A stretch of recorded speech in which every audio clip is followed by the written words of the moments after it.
Well, thank you ever so much to the organisers, of course, for this wonderful conference, and I've had a great time today. I hope I am worthy of the company, which has been absolutely amazing. It's also wonderful for me to have an opportunity to share with you the first outing of queer tragedy. This is the first time I'm actually going to speak about part of the project, a very small part of the project. To understand that it's a work in progress, so therefore a lot of the things might feel a bit sketchy and other things might feel a bit too authoritative, or I don't really want them to be too authoritative. But anyway, with that, let's start. Let me share my screen, sorry. I think you can see it, yes? Yes, you can, good. Let me make it big for you. Can I? Yes, I can, good. Okay, so in July 2017, Harrison Rivers' play And She Would Stand Like This was performed in New York by the Movement Theatre Company and directed by David Mendizábal. Based on Euripides' Trojan Women and inspired by Paris' Burning, the play focused on a trans mother and her children facing an AIDS-like illness, underlining not only the private pain and loss in Hecuba's family, but also their public and personal survival and resistance in the face of various racial, economic, and heteronormative systems of oppression. What follows is an emerging reading, analysis, and contextualization of the intersectional marginalizations endured by Hecuba and her children, and their ultimate power and strength in surviving discrimination and in creating a queer world of color in the here and now of theatrical performance.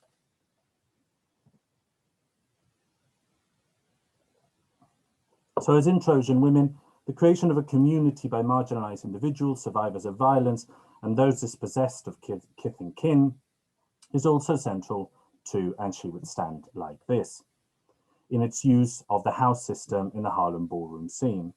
Houses are nuclear communities of kith and kin established by effective association as alternative to biological families that protect, care for, and support their members.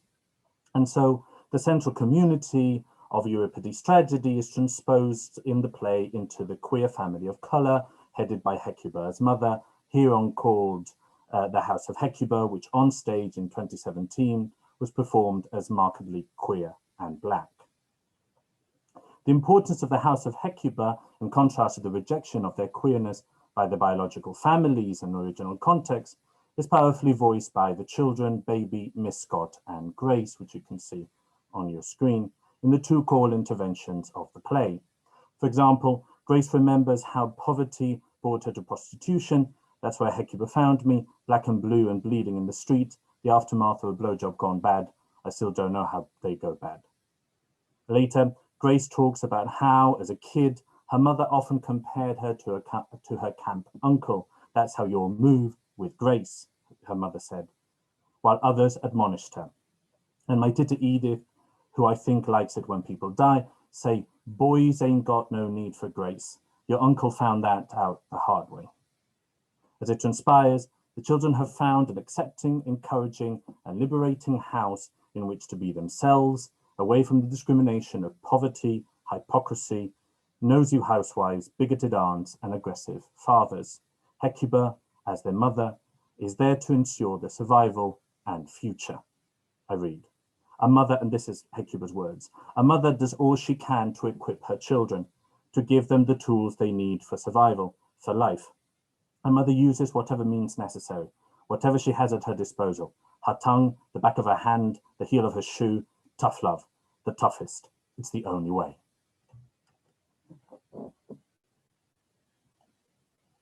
The doom encroaching on Hecuba's family is first made real with the apparently maddened appearance of Cassandra, as in Hecuba, sorry, as in Euripides. Spoken of as they, them, Cassandra sees their fate and its culprit too clearly.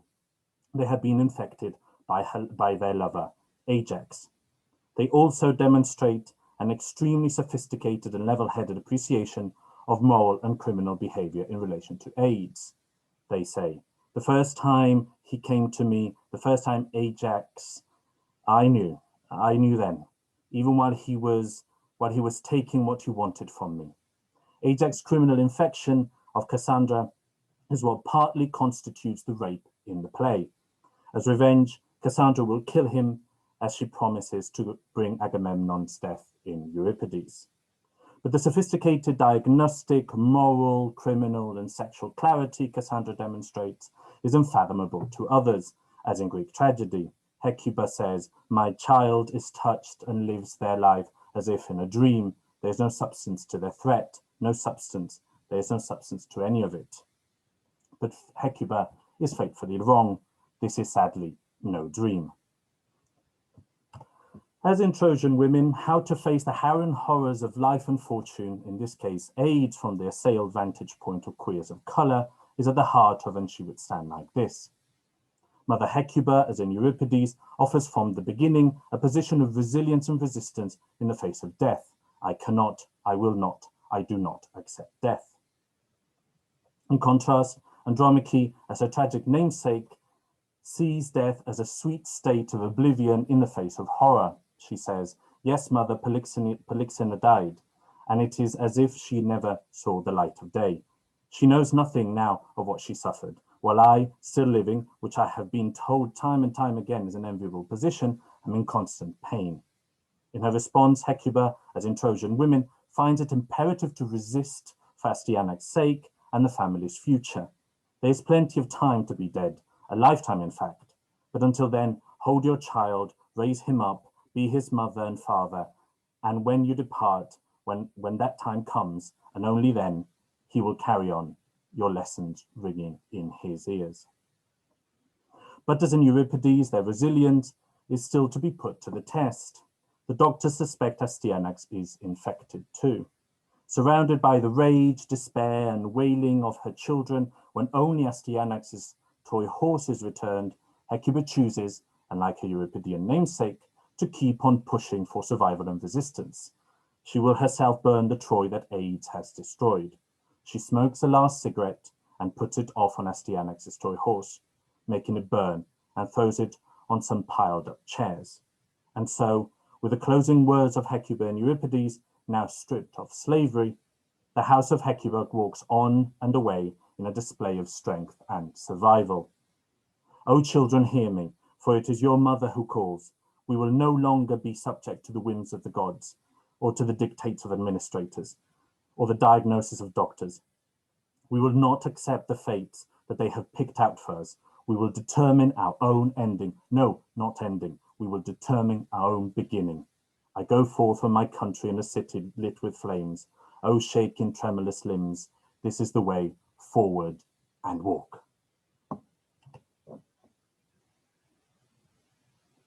One of the pressing questions in Euripides' tragedy is the extent to which the apparent distinction of civilization barbarism applies, as Andromache exclaims, "O you Greeks, you have devised atrocities worthy of barbarians." This is partly dramatized in Euripides by using an on-off stage dichotomy. The civilized victims of barbarian oppression and violence appear on stage, while the barbarous Greeks are always off stage, aloof and uncaring, thus showing the Trojan women at the center of the tragic action, enduring the horrors inflicted by its all-surrounding periphery. In And She Would Stand Like This, those responsible for the barbarian oppression of AIDS are also to be found off stage, while the house of Hecuba appears at the center, assailed from their periphery.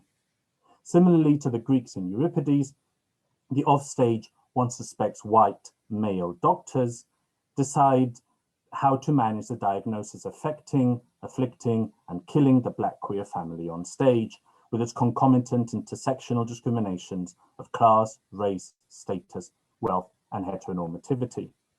The oppression that power imposes upon Hecuba's family is most clearly seen in both Dr. Talthybius and Administrator Elena's demand for silence, thus obliterating speech, identity, and independence. The doctors offstage appear as very much the they in opposition to the family's we, a they that Hecuba's family understandably distrusts, which you can see that little exchange there. Perhaps the most pernicious agent of the offstage normative powers is Elena, the hospital administrator, who happens to know Hecuba from childhood.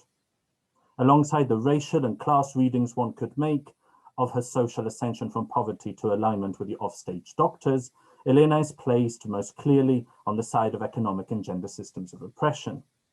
In her white power suit, as you can partly see, she is very keen to underline her successful climbing of the social, economic, and gender ladder. Oh no, I don't work here. All of this is mine. I run here. The socioeconomic gap that separates Hecuba and her children and the hospital establishment is made clinically clear from the onset, further underlining the socioeconomic discrimination that intersects with racism and trans/homophobia. The hospital context makes this chasm even more hemorrhaging. The health system in the US has been clearly skewed towards the preferential treatment of white wealthy patients to the detriment of non-wealthy patients of color, particularly regarding AIDS, demonstrated in the play by the decisions and stances of the white wealthy doctors and powers that be off stage. Hecuba says, "The gods meant nothing except to make life hard for me. I can picture them gathered together on Mount Olympus with bowls of popcorn and bottles of wine, watching our lives like an episode of Scandal. Amused at our misfortune, they will not have the last word, not today." Elena's main display as agent of offstage normativity is, however, primarily through transphobia, which is why I will not speak her words here, although they appear on the next slide of the PowerPoint, and please be aware of their violence. Elena recognizes Hecuba only after reading her dead name from a clipboard, pointing towards the systemic medical discrimination of trans people already confirmed by Dr. Talthybius, referring to Hecuba and her children as these men. Elena also insultingly grabs Hecuba's genitals, asking whether she has had GRS. It is after discovering that her own queer son, Ernesto, has embraced Hecuba as mother, that Elena fully displays her transphobia in the vilest of tirades, encompassing into her dramatic persona the full intersectional oppression brought onto a stage inhabited by the house of Hecuba. As explained, her words can be read here, but I will not read them.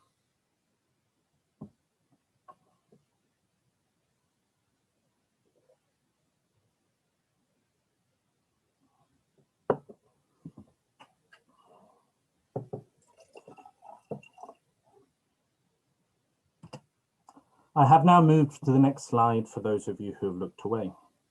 Hecuba's children come to her defense. "Baby, biology does not make a mother, Ms. de los Santos. I have a mother." There ensues a generously pedagogic list of how their biological mothers could, would, did not understand, support, or embrace them as queer children. The message is clear. What makes a mother is not biology, it is love for your children, a motherly love that ultimately redeems Elena. Throughout the play, Hecuba has taken her place as the surviving mother of survivors enduring not only AIDS, but also racism, poverty, and trans/homophobia. Her final act of defiance and resistance is to burn the waiting room in which they have been at the impending mercy of those off stage. But this is not only an act of resistance, it is also a solemn act of remembrance. Flames purify the painful trauma and honor the memories of those who have fallen, as the house of Hecuba walks on and away. One last cigarette. Hecuba lights the cigarette, and then Hecuba sets the teddy bear on fire. The moment is simultaneously incredibly sad and incredibly triumphant. There's a hole in the world now, a hole in the place where he was, a void, a gap, never to be filled, never to be filled, never to be filled. To end, I would like to briefly reflect on the structures of cultural production and reception of antiquity in the play by focusing on its relation with cultural normativities, cultural registers, and the performance of queer futurity. Greco-Roman antiquity, including Greek tragedy, has been and continues to be the normative locus for Western discourses of colonial, cultural, racial, heteronormative, and class supremacy. It is on the images and texts of Greece and Rome that Western culture has historically projected its own ideal representation of power as an imperial heterosexual white and wealthy male subject. This is not to say that many ancient cultural products have not been used at length and successfully for critical and revolutionary purposes, but its centrality to the hegemonic and colonizing discourse of Western civilizing culture cannot be denied or erased entirely. Conversely, the sexual and gender difference of Greece and Rome have served many homosexual thinkers and activists in their defense and vindication of their own identities, affections, and desires with relative success. However, the queer disentanglement of antiquity away from a heteronormativity has not been accompanied by a dismantling of its other established alignment with racism, colonialism, and class. As a result, Greco-Roman antiquity has become a locus for the homonormativity, establishing the white gay man as queer subject by default. Greece and Rome indeed often appear as queer utopias, but utopias which are too white and too male. White gay homonormativity is pervasive in many other areas of representation. In alignment with the broader discrimination of HIV-positive queers of color and the emergence of the white gay male as default AIDS victim, for example, Rock Hudson, cultural products relating to AIDS also propose a homonormative stance, as the film Philadelphia or the plays The Normal Heart or Angels in America exemplify. Stagings of Greek tragedy are no exception, as in Ritsema's Philoctetes Variations, in which Philoctetes was played with visible Kaposi's sarcoma by the gay actor and activist Ron Vorter, incidentally also a cast member of Philadelphia. Given this baggage, it could seem somewhat surprising to discover that a Greek tragedy with the cultural acumen of Euripides Trojan Women would have been chosen as model and framework for And She Would Stand Like This, precisely by a group of theatre practitioners on the receiving end of racism, heteronormativity, and homonormativity as queers of color. But a closer look exposes a disidentificatory rewriting, restaging, and repurposing of Greek tragedy centrality to normative cultural discourses. The production at once interpolates, exposes, criticizes, and defies the discriminations, biases, and prejudices that established discourses have historically promoted by using, adapting, and recontextualizing a renowned piece of the larger hegemonic system.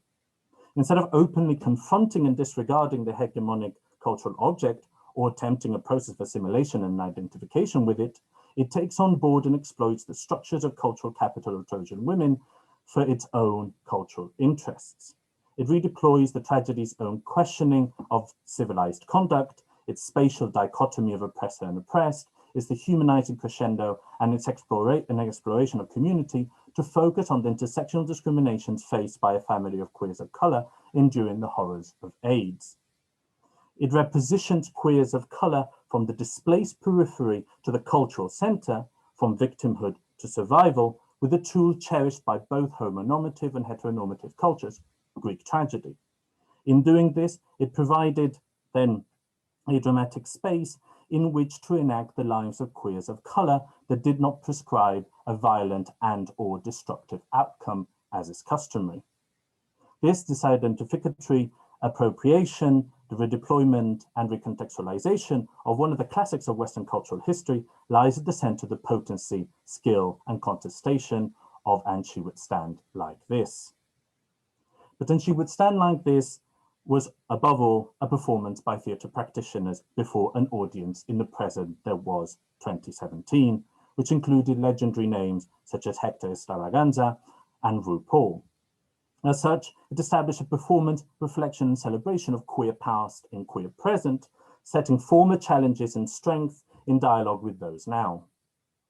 The performance was purposely conceived to activate its audience, who often cheered, danced, and participated actively, particularly in the final scene, when the cast ordered them to hand over their own chairs so they could make up the pyre, thus involving them in a ritual of resistance and remembrance. It is the poetic nowness of communal activation of theatrical performance that can activate those gathered into living, acting out, and sharing a queer futurity to be lived in the here and now, overcoming, vanquishing, and surpassing historical intersectional discriminations, as the author expressed to me a few weeks ago. Harrison Rivers said, "At the end of every production, there was a sort of like a dance party. The place became then a social sphere, and people were able to chat and talk and offload in the space with the lights. I think there are people who came to see the show in order to see themselves, which, I mean, felt wonderful. They really didn't care what the narrative was. It was really just a matter of like, I look like that, and that is also my experience. To conclude, and she would stand like this appears as a queer communal ritual of poetic empowerment with and through which to pay homage to queer forebearers of colour, celebrate queer lives of colour now, and galvanise those who are constructing and walking a queer futurity of power and liberation. Thank you.